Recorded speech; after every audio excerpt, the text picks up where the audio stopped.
أرأست زينام أب إثيوبيا بخبابي زلوا هفتات تفطروا بأقبابو أب ربح معال تتخيلوا كنتاتنا برازي قطات بحتى روان ممحاش كم زكال قدما مينستر أبي أحمد تزاريبهم وجلا قبرر علي الشباب كتحوزنا برمات قعتي بسراوت مكل خال فشيلون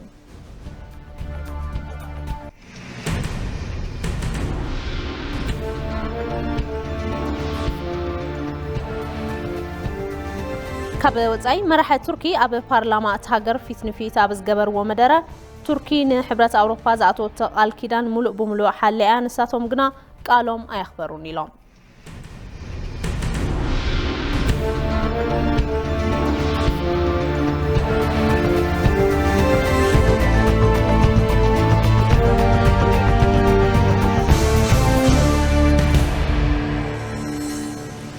سلام تعنا هذا اللي خبركم تملكتنا كاب اي تي في مدب قانقوا تقرني على تو ما زينا خب ساعه جميرو نابخم كبليو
ماد زينا أنا مرحو نازلت بريو حبيركم كتصنيحي صنعي وكتصال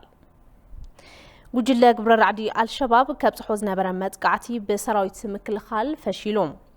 وجل قبر عدي أب كل الصومالي وردا دولو آدو أب العله هزبن هاجرن مت قعتي نمفتزام بمحساب شدوش جاريكان تغضات على كيميكالن سلسة شحت ايايت برينن بمحاز بعد في خات أفاتي مت قعتي كفتزام تالي مكوان تنبرا أب وفري بزركب سراويت مكل خالن أقلات تتا وردا دولو آدون أب تحتو تطر وإليوم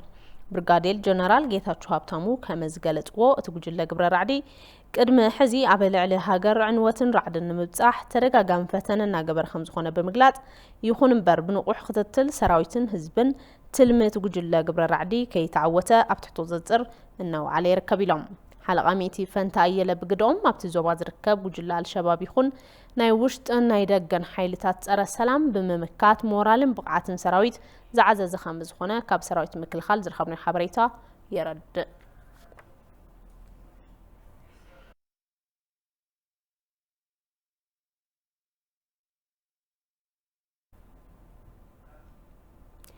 تنكر محزنة ترقم زلوز حشت عنان مناسي بزبل مريح حساب فورم مناسي نربعي غزي انات سالت ايوم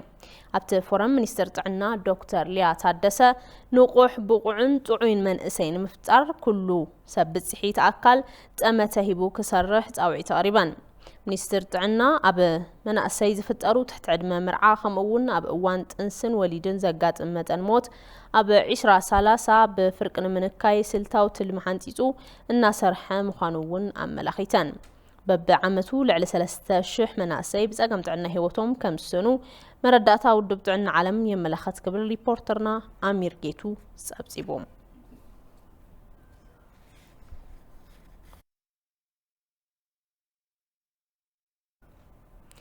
ب4 بليون برز هنات مصنعتن ديزاينن بروجكت لمعات مسنو كرسا مدري ادا ابوچو كم تزازمه منيستر مسنون كبابتات قولان افليطوم ات بروجكت بحاجز منغستي دبوب كوريا زسالت انتخون اب كلل اورميا مبراق شوان زوبا دبوب معراب شوان اب ورداتات ادا لومين ليبن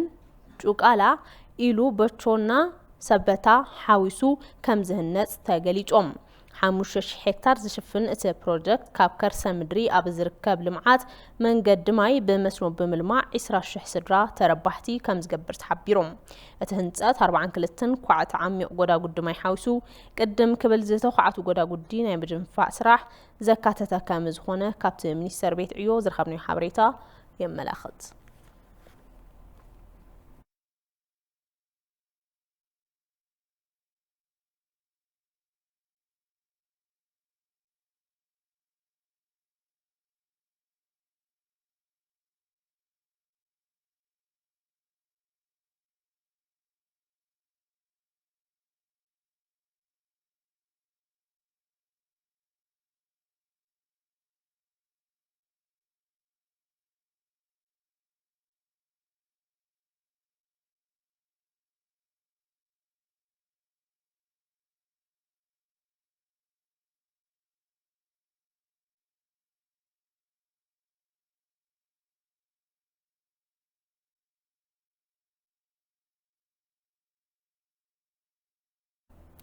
اب كلل تግራይ منقساس توريزم مليس كان بسراح نمتاون منقاحن بزبل تيما بكتما اخصوم زته مسلا جميروم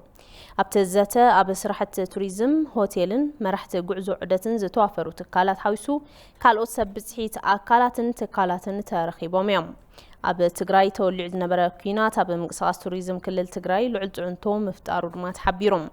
ابت غيام محدر حلاف بيرو باهلن توريزمن دكتور اصبها قبرز غابير ابت خلل زلو زفر توريزمن من نقاح زسرحو سراحتي تطنخيروم كقصلو يغبا يلوم معرفو نفرت اكسوم بقلطوف كصغنن ناب غلغالوت كملسن الون زفر توريزم نخحجز ابرتيخا كسراح كمزغبا صريحام يم كمصبصب ريبورترنا ابادي ويناي منستر توريزم بقدو ابت خلل كونه ببرك هاجر من قسقاس توريزم من معباي تخرت يبو 5 سرح افليطوم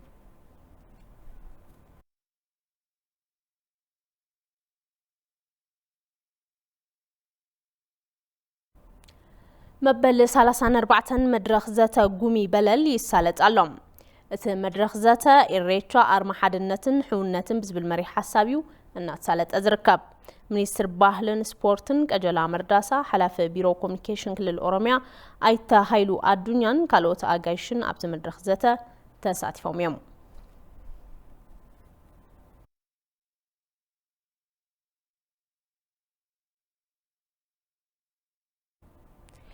ዓለም ለኸ አህጉራዊ ጉባኤ ሕብረት ቴሌኮም አብ አዲስ አበባ ከምዝ ሳለጥ ተገሊጾም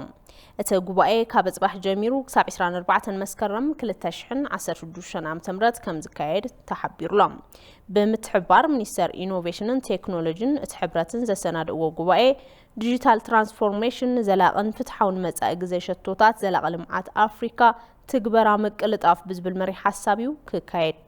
እቲ ጉባኤ ኣብ ኣፍሪካ ዲጂታል ትራንስፎርሜሽን ንምምጻን ሸቶታት ዘላቕ ልምዓት ምዕዋትን ኣብ ዝካለሉ ኩነታት ከም ዝቲ ግልጋሎት ዜና ኢትዮጵያ ጸብጺቦም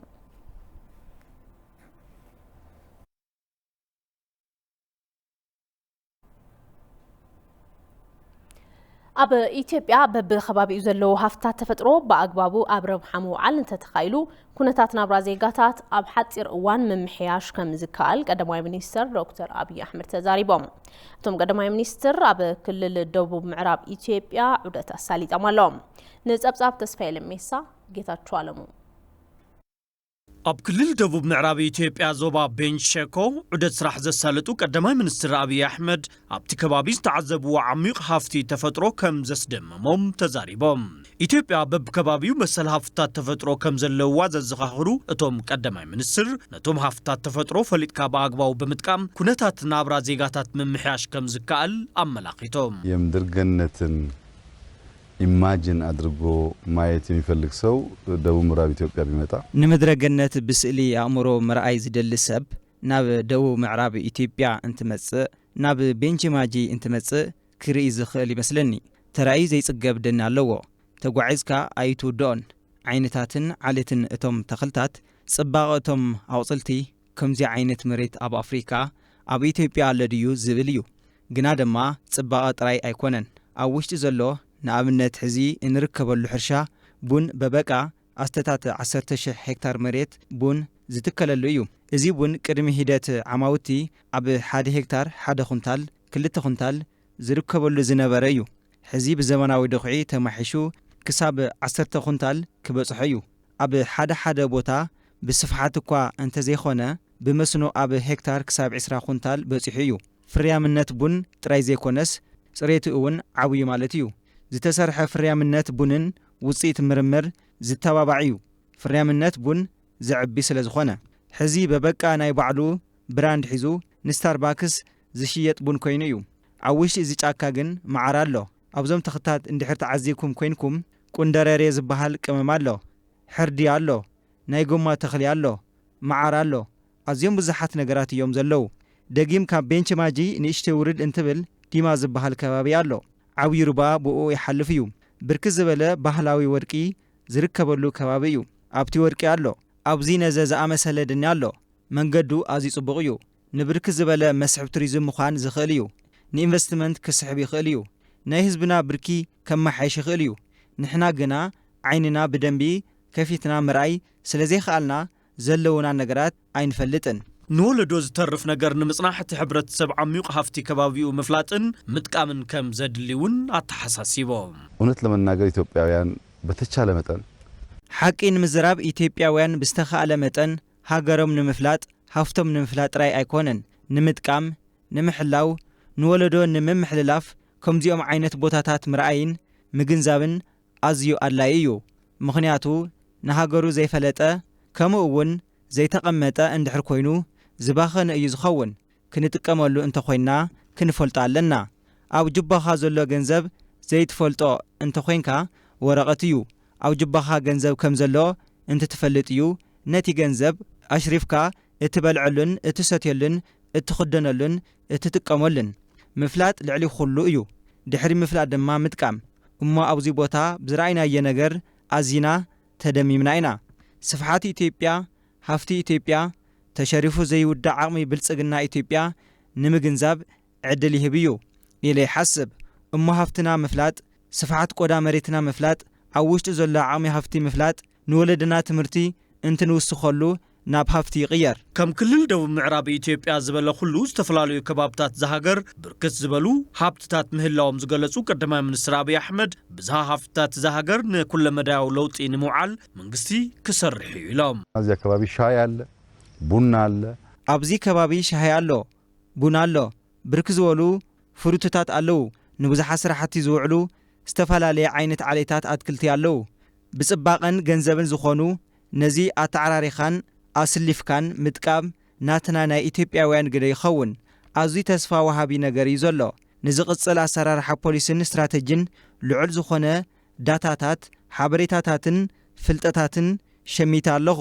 ናብ ስራሕ ንምቕያር ንስራሕ ንበርትዕ። ነዚ ናብ መሬት እንተውሪድና ኢትዮጵያና ከም ኩሉ ግዜ ብልጽግቲ ጽብቕትን ብምዃን ንደቅና እትተርፍ ክትኸውን እያ። ቀዳማይ ሚኒስትር አብይ አሕመድን ላዕለዎት ሓለፍቲ ስራሕ መንግስትን ኣብ እዋን ዑደቶም ኣካል ፕሮጀክት ማዕዲን ወለዶ ዝኾነን ብሜድሮክ ኢትዮጵያ ዝህነጽ ደንቢ ቃላይ ሎጂ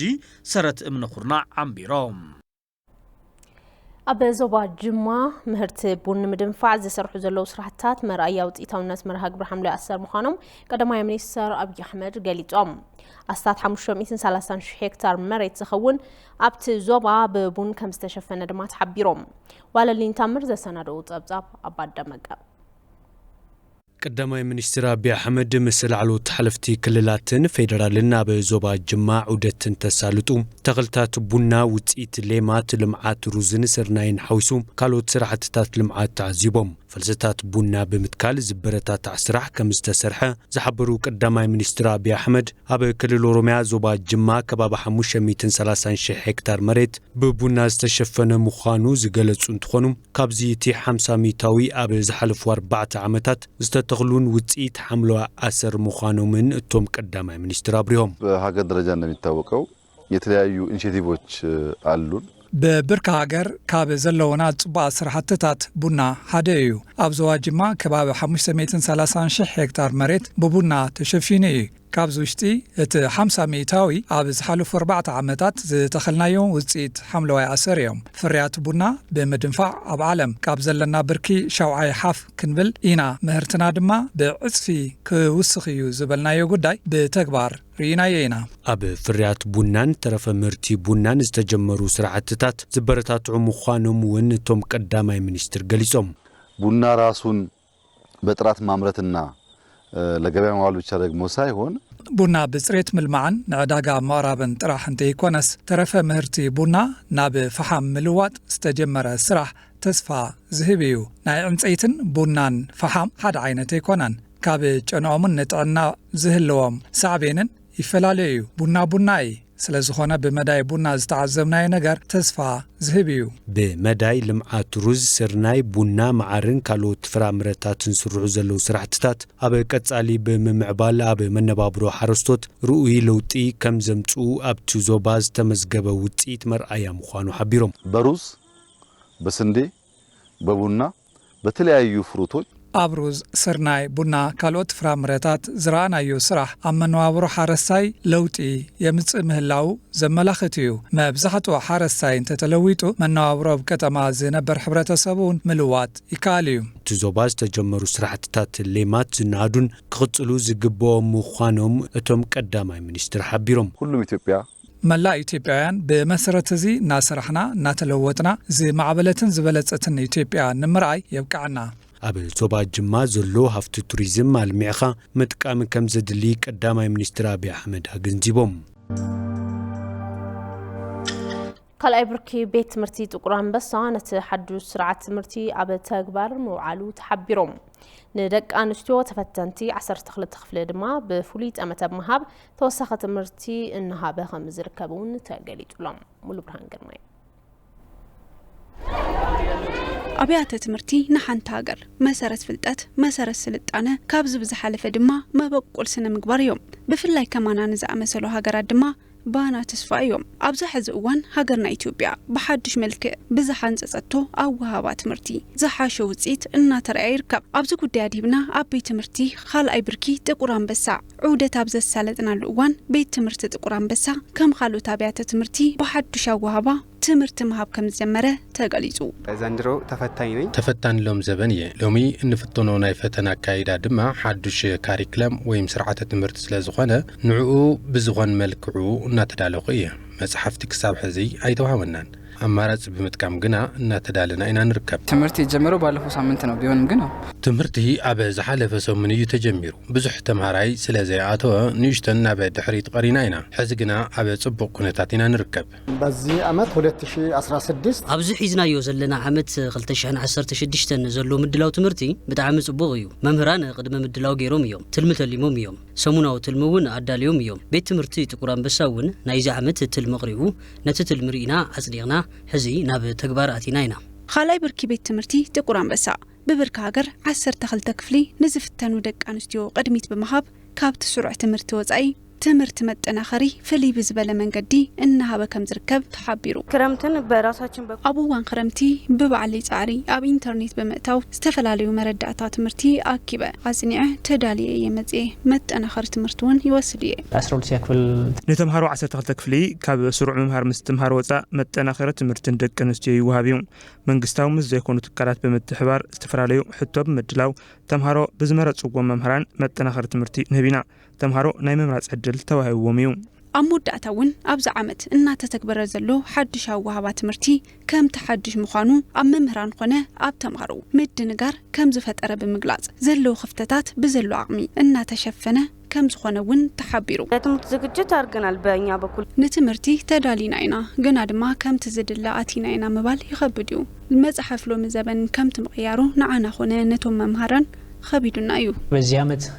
እየተገበርን ያለ ነው ኣብዚ ዓመት ነቲ ሓድሽ ስርዓት ትምህርቲ ኢና ንተግብር ዘለና መሰረታዊ ለውጢ ከምቲ ምዃኑ ዝተወሰነ ጸገም የጋጥም እዩ ብፍላይ ሕዚ እቶም ሓደሽቲ ዝተዳለዉ መጽሓፍቲ ኣብ ኢድ ተምሃሮ ይኣተውን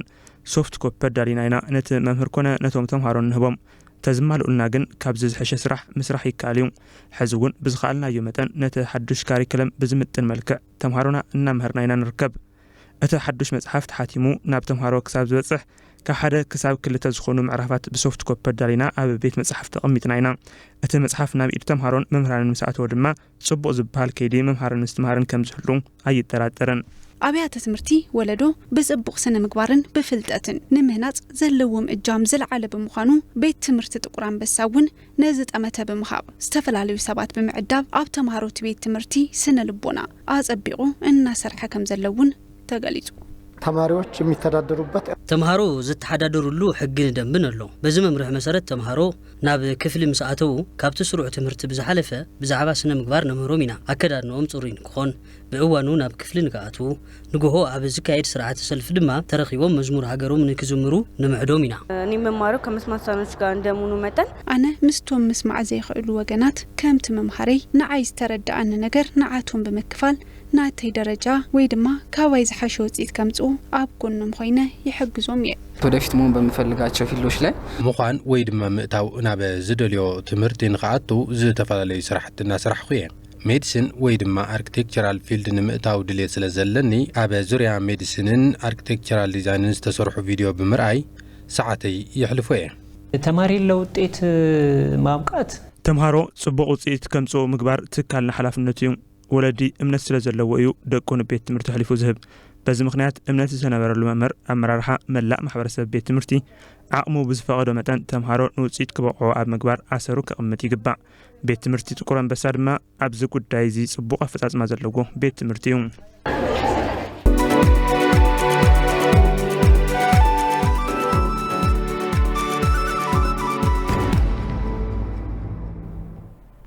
ዜና ዕዳጋ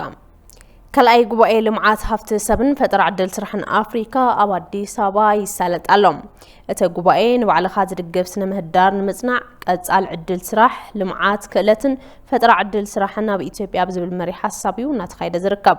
بمتحبار من يسار سرحن كلتن على ملخات كالمتحبار لمعات جرمن GIZ ATD إثيوبيان إنستيتيوت ZI كابيتالن زتا سنادا قبائل خمس هنا قلقالو سينا إثيوبيا تأبتي بلوم أبت قبائل أب إثيوبيا أهجروا لمعات حيل السبن فترة عدل سرحن مثل سرحو منجستات نايولك أن منجستاو زي كونوا تكالات تعودي من محياش أبزك على اللوم قداس زتا كجبر يوم تباهي اللوم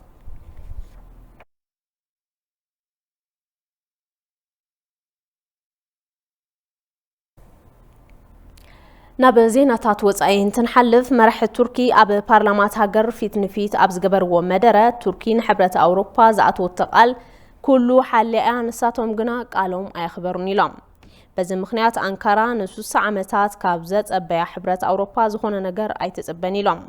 براسلس أب تركي زلوا زي فتح وكايدا بفلاي أب وهابا بيزا زيجاتات تركي زلوا من قلتع تزيت معراري وكابنا زحشة قلقالوت النار خبوغ تقولهم زي جبا يفلت وخبلونا تنقيقهم يوم توم بريزيدانت حبرة أوروبا نتركاوان زخون عنقفاز زفت راسرار حيتختل كون كوانتبلا تركي كابك أربا وارح نزا زيقا تحتا حتو فيزا شنغن وركنا تقبرهم يبنوال كريتا اسمي عيام تركي مبزحتي وقزاتا أبا وشتي إيسيا زركا من تخون أبا الحبرة أوروبا نموخان كما قطاطرا أوروبان 10 كوانتا ملكاتات أبا 10 حتيت أبا الكوينة أفلتو خام مركب زلالة ملسير خبتن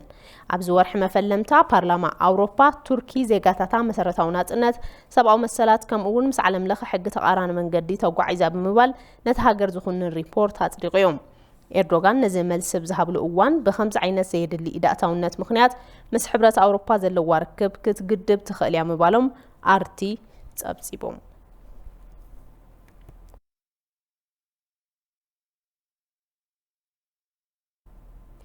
مبل 39 بريزيدانت أمريكا جامي كارتر نتيسعن شعتن جزي مع تلدتهم أخبيرهم اتهم نبر بريزيدانت لعل 10 شح مجلس سنة تمنيت كم زبطهم UPI تأبسي بلوم كارتر كاب كلهم بريزيدانتات مع تلدتهم أب تولد عدهم بلينس جورجيا مس بعلت جزءهم روزالين مس ولادهم زخونة تزان كم زخبروا تحبيرهم ما بعد حلدت كارتر لعلى 10 شرح مجلس سنة تمنيت كم استقبلت مع خلق جليتهم كابتم ملأخ حقوسهم زجلتوا بريزيدانت أمريكا جو بايدن حاويسو ما راح تعلم من فلوت أسبات كم زركبوهم تجليتهم عبق قطر جبي وايت هاوس ملأخ سنة تمنيت كم استقمت لهم دما زترخب حبري تيرد